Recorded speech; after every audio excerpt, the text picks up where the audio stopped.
बल्कि उन्होंने इसको अखंड ज्योति के आगे, इस दिव्य ज्योति के आगे 24 लाख के 24 महापुरुष 24 वर्षों तक संपन्न किए और माँ गायत्री को सिद्ध किया। सिद्ध करके उन्होंने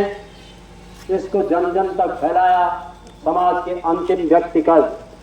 ये कार्य उन्होंने अपनी हिमालयवासी जो गुरु सत्ता थी, उनके जो हिमालयवासी गुरु थे, उन्होंने ही उनके ही निर्देश पर उन्होंने ये कार्य किया कि इस राष्ट्र से ये आध्यात्मिक शक्ति का स्रोत, ये भारतीय संस्कृति का स्रोत जो गायत्री मंत्र है, ये धीरे धीरे विलुप्त होता चला जा रहा है और इसको फिर से पुनर्जागृत करना है। आपको इसको जन जन तक फैलाना है ताकि ये राष्ट्र पुनः अपने गौरव को हासिल कर सके, जो कि गुलामी की 2000 वर्षों की बीड़ा से जकड़ा था, बीड़ाओं में जकड़ा हुआ था और उससे हमारे राजनीतिक क्षति ही क्षीण नहीं हुई है, बल्कि उनका प्रादुर्भाव इस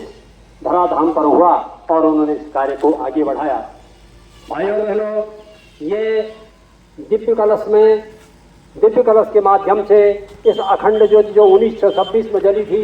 वर्ष 2026 में जिसको 100 साल पूरे होने हैं, उसका शताब्दी समारोह का निमंत्रण देने के लिए भी ये दिव्य ज्योति कलश यात्रा इस समय गतिमान है। और साथ साथ इस दिव्य कलश में 33 कोटि देवता तथा समस्त तीर्थों का रजर जल और साथ साथ देव शक्तियों को आवाहित करके इसमें स्थापित किया गया है और उस अखंड ज्योति से भी इसको स्पर्श करके जन जन के दर्शनार्थ, जन जन के स्वागतार्थ, पूजनार्थ ये यात्रा गतिमान है। इसके साथ ही सबके लिए सद्बुद्धि, सबका उज्जवल भविष्य की कामना के लिए भी ये कार्यक्रम इस समय चल रहा है और केवल उत्तराखंड में ही नहीं बल्कि भारतवर्ष में इस प्रकार के हजारों रथ इस समय गतिमान है और भारत ही नहीं बल्कि विदेशों में भी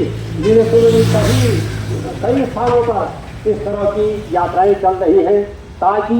इस धरती का सौभाग्य पुनः संवर जाए और ये धरती क्या हो जाए, आपसी बैर भाव यहाँ से मिटे, भाईचारा आए, सुख संपन्नता यहाँ आए। इस धरती के सौभाग्य को सराहने के लिए ऐसी यात्राएं इस समय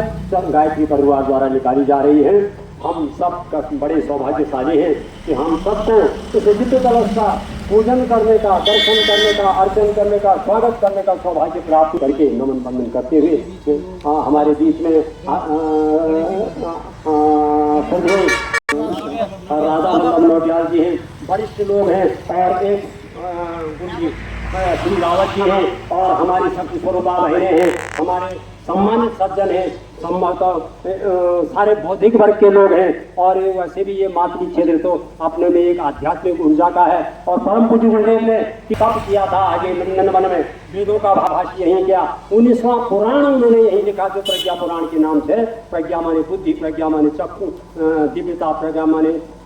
सद्बुद्धि, तो एक प्रज्ञा पुराण की भी उन्होंने नई रचना 19वां पुराण रच डाला। तो इस तरह के अद्भुत कार्य बगैर